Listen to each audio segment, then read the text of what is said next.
vamos a tener un estudio sencillo, como lo he dicho siempre,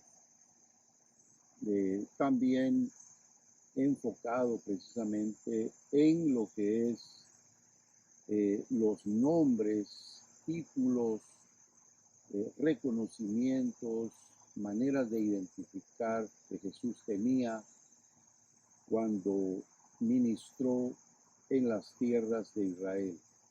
La manera en que fue reconocido quedó escrito, y por esas razones que tenemos que documentarnos por medio del mismo Evangelio. Como habíamos dicho anteriormente, algunos nombres se repiten, pero vale la pena precisamente ver dentro de los 4 evangelios la armonía que tienen, porque cada uno escribió en diferente tiempo y en diferente forma. Y es el caso del Evangelio de Lucas. Quien escribe es el doctor Lucas, que es contemporáneo del apóstol Pablo. Eso significa que no estuvo dentro del discipulado. Pero este libro, como evangelio, es una narración de todo lo que él indagó, entrevistando directamente a los protagonistas que vieron a Jesús vivo y que lo vieron ministrando, que estuvieron con él y finalmente que lo vieron resucitado. Entonces el Evangelio de Lucas tiene esa característica principal, que es un libro documentado que trae directamente la información de los protagonistas de ese escenario tan glorioso donde Jesús estuvo ministrando la palabra, sanando a los enfermos, echando fuera a los demonios y sobre todo siendo visto y reconocido como el Hijo de Dios. Así que leemos en el Evangelio de Lucas capítulo 1 y el verso 2. Y dice: así como nos las transmitieron los que desde el principio fueron testigos oculares y ministros de la palabra. Me ha parecido bien también a mí, después de haberlo investigado todo con diligencia desde el comienzo, escribírtelas en orden, oh excelentísimo Teófilo, para que conozcas bien la verdad de las cosas en las cuales has sido instruido. Y entonces vemos aquí que el Evangelio de Lucas es precisamente una narración específica de los hechos de Jesucristo ministrando junto con sus discípulos. Y esto hace de este Evangelio algo muy especial. Por otro lado, también hace de este Evangelio un Evangelio que viene a complementar y a conformar lo que es la revelación de Jesucristo, el Hijo de Dios. De Lucas 1:32. Este será grande, fue lo que le dijo el ángel a María, y será llamado Hijo del Altísimo, y el Señor Dios le dará el trono de su padre David. Eso es lo que dice el verso 32 del capítulo 1. Ahí tenemos ya el primer título, Hijo del Altísimo. Vamos al verso 69 y 68, perdón, y 69. Dice: bendito sea el Señor, Dios de Israel, porque ha visitado y redimido a su pueblo. Verso 69. Ha levantado para nosotros un cuerno de salvación en la casa de su siervo David. Note bien, un cuerno es la otra manera como se reconoce, es el segundo título. Muy bien, ¿por qué razón cuerno de salvación? Esto tiene relación con el altar del sacrificio. Y ustedes saben que los judíos pueden entender esto mucho mejor porque estaban acostumbrados a lo que era la administración del sacerdote con los sacrificios. Y los cuernos de la salvación significa el lugar en donde eran puestos los sacrificios, y también se da un ejemplo de alguien que huyendo de la justicia fue y se agarró a esos cuernos del altar, y eso significaba obtener misericordia. Eso significaba de una salvación, una especie de perdón en este caso. Y por esa razón es que se enfoca la vida de Jesús, el Señor, el Hijo del Altísimo, como el cuerno de la salvación.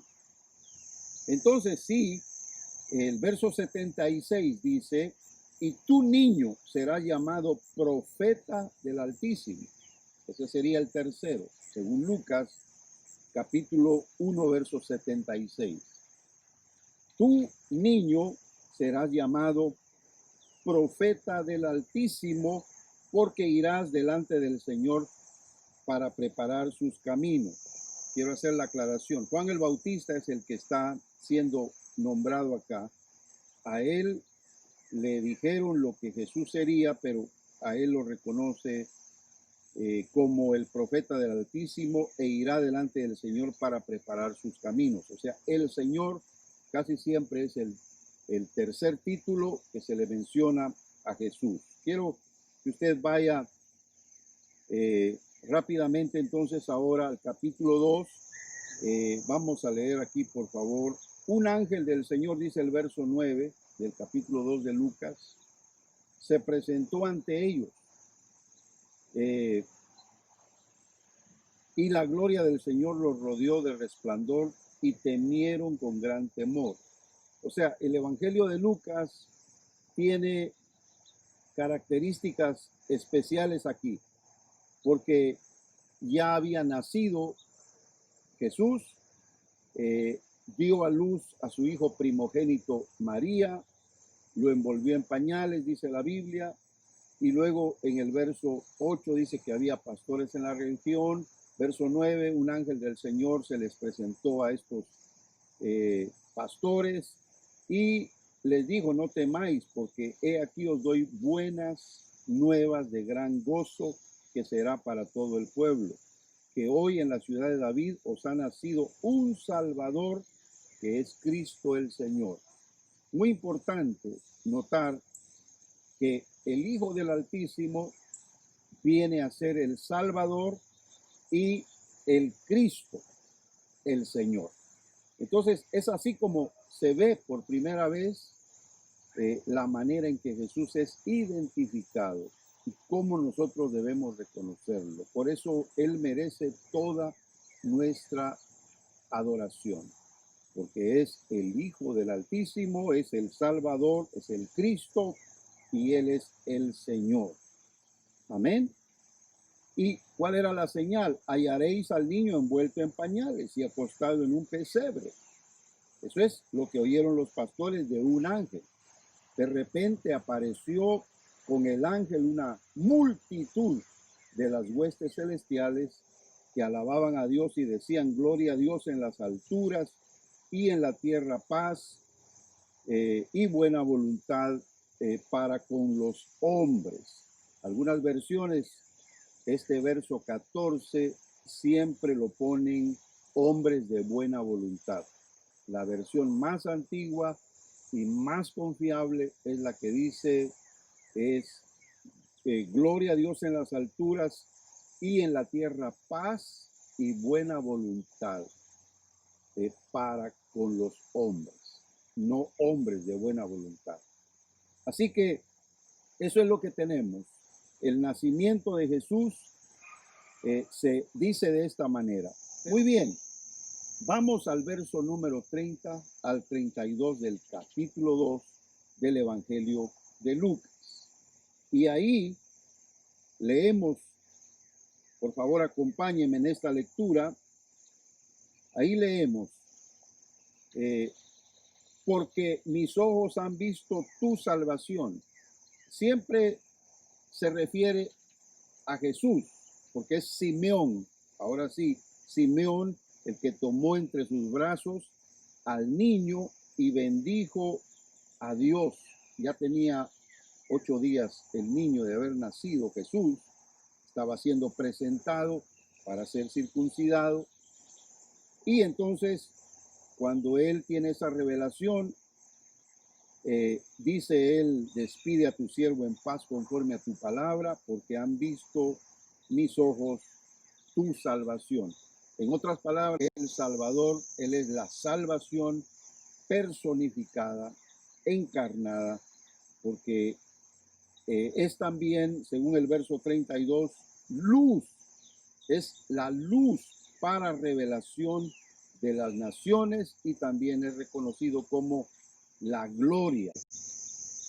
Yo quiero que usted lo lea y que se dé cuenta que estos textos están ahí, pero eso es lo que esconde, lo que significa Jesús. Y aunque no se dan detalles de profecías que se cumplieron en esta forma, sin embargo, sigue siendo Jesús todo lo que las escrituras decían respecto al Mesías, porque no solamente es salvación, también es luz para la revelación de las naciones y es la gloria del pueblo de Israel. Eso es lo que tenemos. Y vamos a Lucas 4, 18, 20. Ahí, ¿y qué es lo que vamos a leer? Es la porción que Jesús leyó del profeta Isaías. Y se recuerdan que después de que él enrolló el libro, después de la lectura, por supuesto, se lo devolvió al ayudante, se sentó en la sinagoga como había estado sentado, porque le había tocado en privilegio la lectura del libro del profeta Isaías. Toda la gente se le quedó viendo, pero cuando él dice: hoy se ha cumplido esta escritura en vuestros oídos, pero ¿qué es lo que dice? El Espíritu del Señor está sobre mí. Ese es el ungido. Así es como se le reconoce. Mesías significa el ungido. En griego, Cristo significa ungido. Es decir, conforme se derrama sobre la cabeza del sacerdote, como también del profeta y del rey, así es como también en Jesús se derrama el aceite del Espíritu Santo y es reconocido así como el ungido. Luego dice: porque me ha ungido para anunciar buenas nuevas a los pobres. El verso 18 estoy leyendo. Me ha enviado para proclamar libertad a los cautivos y vista a los ciegos, para poner en libertad a los oprimidos. Por lo tanto, tenemos aquí entonces en esta enseñanza una realidad que Jesús mismo aplica esta palabra profética a su vida y responsabiliza a sus oyentes diciendo: han visto ustedes con sus ojos y han oído con sus oídos que esta escritura se cumple en mí el día de hoy. Amén. Todos daban testimonio de él, dice el verso 22, y estaban maravillados de las palabras de gracia que salían de su boca, y prácticamente ellos estaban boquiabiertos, asombrados, estaban reconociendo algo sobrenatural y algo nuevo que estaba sucediendo en Israel. Muy bien, ya llevamos entonces más de 6 maneras de reconocer a Jesús en el Evangelio de Lucas. Vamos al capítulo siempre número 4. Lo que dice el verso 18, ya lo leímos, pero mire qué dice el verso 43. Pero él les dijo: me es necesario anunciar el evangelio del reino de Dios a otras ciudades también, porque para esto he sido enviado. Eso es lo que dice Jesús. ¿Qué quiere decir eso? Es el mensajero de la paz. Es el mensajero de las buenas nuevas. ¿Se recuerdan esa porción que dice que cuán hermosos son los pies de los que anuncian buenas nuevas? Está en uno de los salmos. ¿Se recuerdan? Entonces, aplica a Jesús, porque la mayoría de los escritos bíblicos, incluyendo los salmos, son proféticos. Y nosotros hemos tomado ese texto así quizá a la ligera, pero tiene su aplicación directamente con Jesús, el Hijo de Dios. Y de hecho leímos el verso número 18, ¿verdad? Para anunciar buenas nuevas a los pobres. Y ahora en el verso 43 me es necesario anunciar el evangelio del reino de Dios a otras ciudades también. Jesús vino con ese propósito. Y usted lo puede leer en Hebreos, capítulo número 2, que dice que el evangelio comenzó a ser predicado por Jesús y luego fue confirmado a los que lo oyeron. Y ellos continuaron el ministerio de Jesús y hasta el día de hoy es la misión que tenemos todos, porque Jesús dio esa comisión a sus discípulos y nosotros sabemos que esa comisión es ir y predicar el evangelio a toda criatura. Él es el mensajero de las buenas nuevas que nos ha enseñado que debemos hacer lo mismo e imitarlo en ese ejemplo precioso de compartir las buenas nuevas. ¿Qué es lo que usted tiene que decir para compartir este evangelio? Dando su testimonio, hablando de lo que Jesús ha hecho en su vida, en lo particular. Y de esta manera usted pone a Jesús como el responsable de esos cambios, de esas transformaciones, de esa nueva vida que ha puesto en usted. Y usted estaría de esta forma expandiendo el reino de Dios porque está anunciando la buena nueva de salvación a través de su vida para que otros puedan ver y oír. Así que por eso dice, iba predicando por las sinagogas de Galilea. Jesús iba predicando por las sinagogas, en los pueblos, en las aldeas. Él iba predicando a todo aquel que estaba dentro de las multitudes para escuchar su mensaje. El mensajero del evangelio, el mensajero de la paz, el mensajero de las buenas nuevas de salvación es Jesucristo. Y el texto que mencioné es Hebreos 2:3, de igual manera, pero lo vamos a confirmar también en Lucas 7:22. Ahí también dice, id y haced saber a Juan lo que habéis visto y oído. Los ciegos ven, los cojos andan, los leprosos son hechos limpios, los sordos oyen, los muertos son resucitados, pero aquí en la última parte dice, y a los pobres se les anuncia el evangelio. Se repite constantemente porque Jesús es el mensajero principal del evangelio. Amén. Leemos el evangelio de Lucas 9:21 así, y el verso 22 también. Pero él les mandó enérgicamente que no dijeran esto a nadie.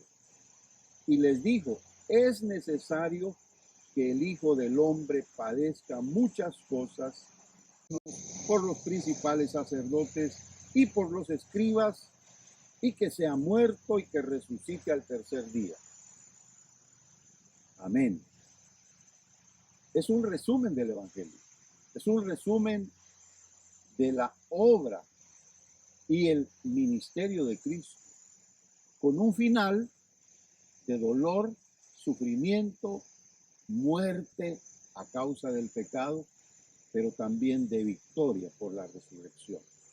Es un resumen del Evangelio en apenas 2 versículos, unas cuantas palabras, unas cuantas frases detalladas. ¿Cómo lo podríamos identificar? Usted me podría ayudar. El Hijo del Hombre sufrido, porque Él vino para sufrir por el pecado del hombre.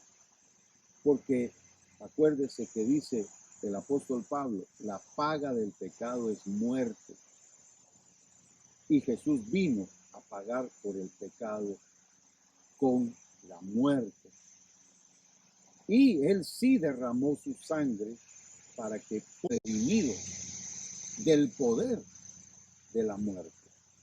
Y los que hemos creído en ese sacrificio de redención, alcanzamos, por supuesto, una promesa de perdón de pecados, de transformación del alma y de una resurrección del espíritu primero, para luego tener una promesa de vida eterna, alcanzando esa promesa con la resurrección. Como Cristo resucitó, nosotros también resucitaremos. Porque Él vive, nosotros también viviremos. Amén. Así que ahí tenemos este título de identidad, el Hijo del Hombre ungido. Pero leamos el verso 44 también de de este capítulo 9, que dice: poned en vuestros oídos estas palabras, porque el Hijo del Hombre ha de ser entregado en manos de hombres. El verso siguiente dice: ellos no le entendían este dicho, pues les estaba encubierto para que no lo percibieran, y ellos temían preguntarle al Señor acerca de lo que había hablado. Pero vamos a que el Señor lo repitió, constantemente lo decía a sus discípulos, porque esta palabra Él dijo que después iba a ser recordada por medio del Espíritu Santo, de que Él ya lo había dicho, y ellos van a entender entonces, y es lo que sucedió, y nos ha llegado a nosotros un evangelio completamente sobrenatural, trazado, diseñado y designado por el Espíritu Santo para nuestra comprensión y nuestro entendimiento. Y de esta manera nosotros nos damos cuenta cómo el Señor Jesús hizo este plan maravilloso en donde Él mismo fue el protagonista de una historia que nos redime. Y ahí nosotros encontramos entonces otra confirmación del Hijo del Hombre sufrido en manos de los hombres. Muy bien, vamos al versículo número 35, el Hijo escogido del capítulo 9. Regreso porque es otro título. El 44, el verso 44 anterior nos confirma los versos del 21 y 22 del capítulo 9, pero ahora sí, vamos al verso 35, y es que ahí hay otro título, y este dice: la nube salió, o de la nube salió una voz que decía: este es mi Hijo, el escogido, a él oíd. Vea el título, el escogido, póngalo con E mayúscula, porque así está escrito. Acuérdese, muchos fueron escogidos, pero de todos ellos no hay comparación con el uno morir y dar su vida en rescate de la humanidad, como lo hizo nuestro Señor Jesucristo. Eso es lo que tenemos en el capítulo 9, verso 35. Ahora, vayamos al capítulo 10 y vamos a ver otro título. Este título es El hombre de poder y autoridad. Y vamos a leer del capítulo 10 el verso 19, que dice: he aquí os doy autoridad de pisar serpientes escorpiones y sobre todo el poder del enemigo, y nada os dañará. Amén. Como dijimos que era el título, el hombre de poder y de autoridad. Por eso es que en el nombre de ese hombre, el nombre Jesús, nosotros tomamos el poder y la autoridad para trabajo, obviamente, de ministrar la palabra de Dios. Aleluya, de llevar el evangelio a otros lugares. Así que estamos en este entendido, mis hermanos. Gloria al nombre del Señor. Dijimos 10:19, ya lo leímos. ¿Cree usted tener el poder y la autoridad que ha delegado el Hijo de Dios a los creyentes? Porque es para todos los creyentes. Acuérdese que la Biblia dice, estas señales seguirán a los que creen. Es en el poder y la autoridad del Hijo de Dios que es posible lograr esto. Alabado sea el nombre. Tomando salteadas únicamente para llevar la secuencia del estudio así a lo largo de todo el Evangelio, muy sencillamente, sin dar muchos detalles, porque esto implica que estemos sentados en una mesa, tomando notas, leyendo porciones de la Biblia, como lo he hecho yo, para llegar a estas conclusiones de estudio que ahora les estoy presentando. Pero vamos a otro título más.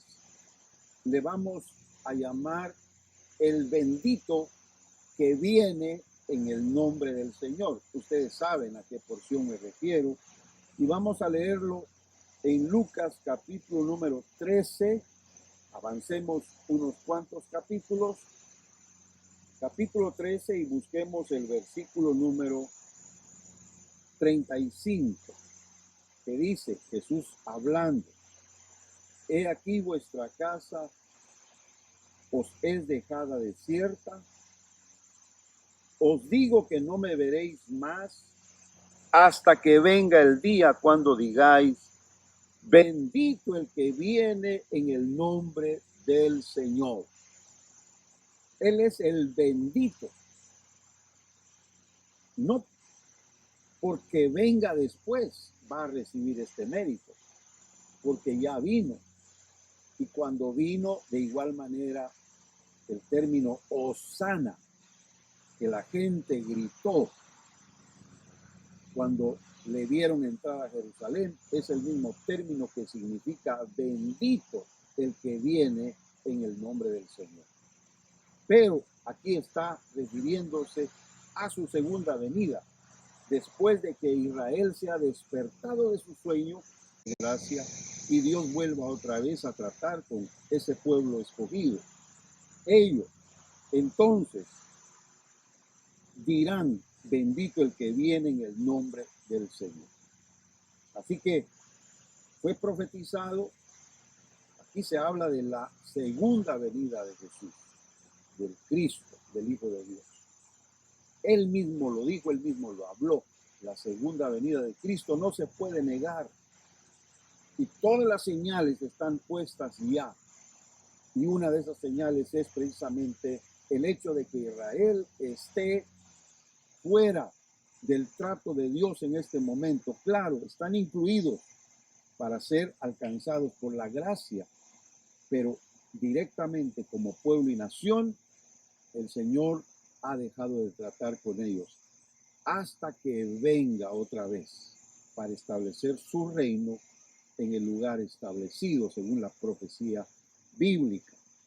Así que, y tenemos también en Lucas 19 también el versículo 46.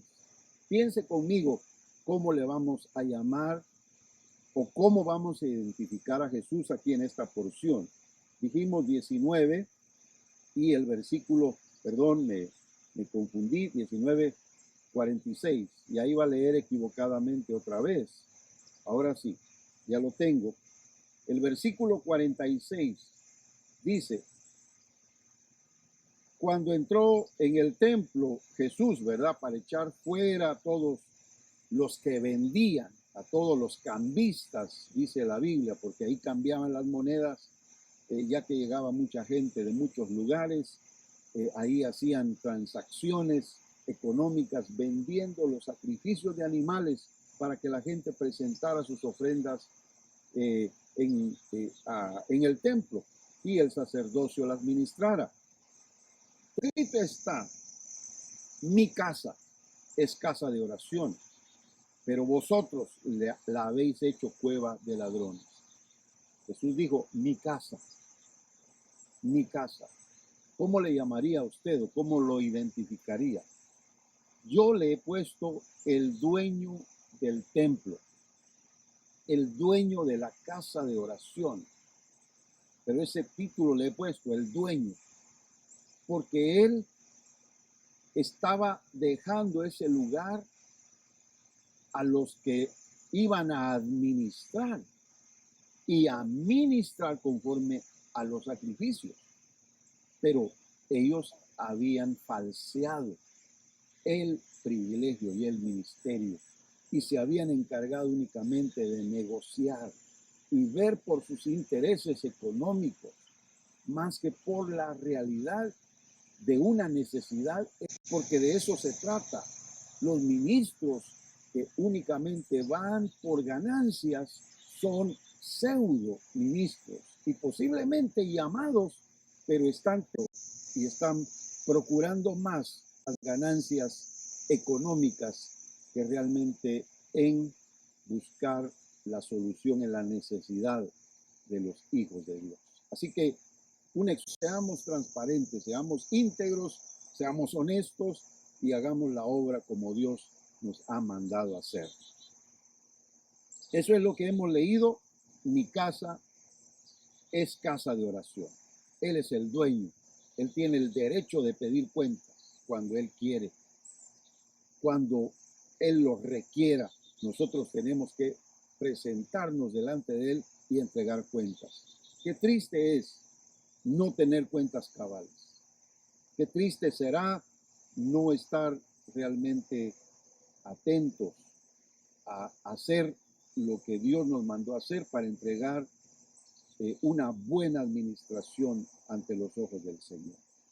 Y ya para concluir entonces, Lucas 24:6, ahí en el capítulo 24 y el versículo 6, leemos que dijo el ángel, ¿verdad? ¿Por qué buscáis entre los muertos al que vive? Esa es la parte que más se predica, que más se menciona. Pero el verso 6 dice, no está aquí. Más bien ha resucitado. Acordaos de lo que os habló cuando estaba aún en Galilea. ¿Se recuerda que lo leímos? Ellos no lo entendieron, pero ahora se les viene a recordar. Y aquí un ángel está haciendo una mención, pero el título es El resucitado. Por esa razón el Evangelio de Lucas definitivamente está presentando una realidad espiritual que nosotros tenemos que reconocer que es importante para la iglesia. El tener a un Cristo resucitado nos hace definitivamente vencedores, porque sabemos que a Él nada lo detuvo y a nosotros también nada nos detendrá, ni aún la muerte, porque ya Jesús destruyó a la muerte. Lo que sucede al morir, humanamente hablando, como comúnmente lo decimos, lo que sucede es que dormimos un sueño donde del otro lado de la cortina nos despertarán para encontrarnos en presencia del Señor. Yo sé que hay muchos que han fallecido, que han definitivamente dejado este mundo, nos han dejado tristeza, dolor, muchas memorias, muchos recuerdos preciosos, porque eran íntimos de nuestra alma y de nuestro corazón. Pero si ellos estaban en Cristo, están mejor que nosotros. Esa es nuestra esperanza, que después de cerrar los ojos y pasar de esta vida, pasaremos a otra mucho mejor, en la esperanza que Cristo nos dio. Recuérdese, Jesús lo dijo: voy pues a preparar lugar para vosotros, para que donde yo estoy, vosotros también estéis. Jesús lo habló con seguridad y nosotros tenemos que creer. Este es el Evangelio de Lucas que hemos compartido con ustedes en breve y espero que sea de mucha bendición. Si apenas empezó esta transmisión a la mitad o ya casi terminando, vuelva al principio a escucharlo. Es espontáneo, es en este fondo, tengo familia en la casa, así que mejor me aislé para venir a hacer esta grabación aquí con ustedes. Pero muchas gracias por su atención y yo estoy seguro que así como a mí me ha edificado, también a ustedes les edificará. Para la próxima vamos a tener el Evangelio de Juan y creo que vamos a tener dos partes, así como hicimos con Mateo. Y esta será la que tenemos o que tendremos para esta sección que he nominado como Jesús en la Biblia y como subtítulo Los Evangelios. Dios les bendiga, mis hermanos, y espero que se hayan conectado y que esto les sirva de bendición. Amén y amén.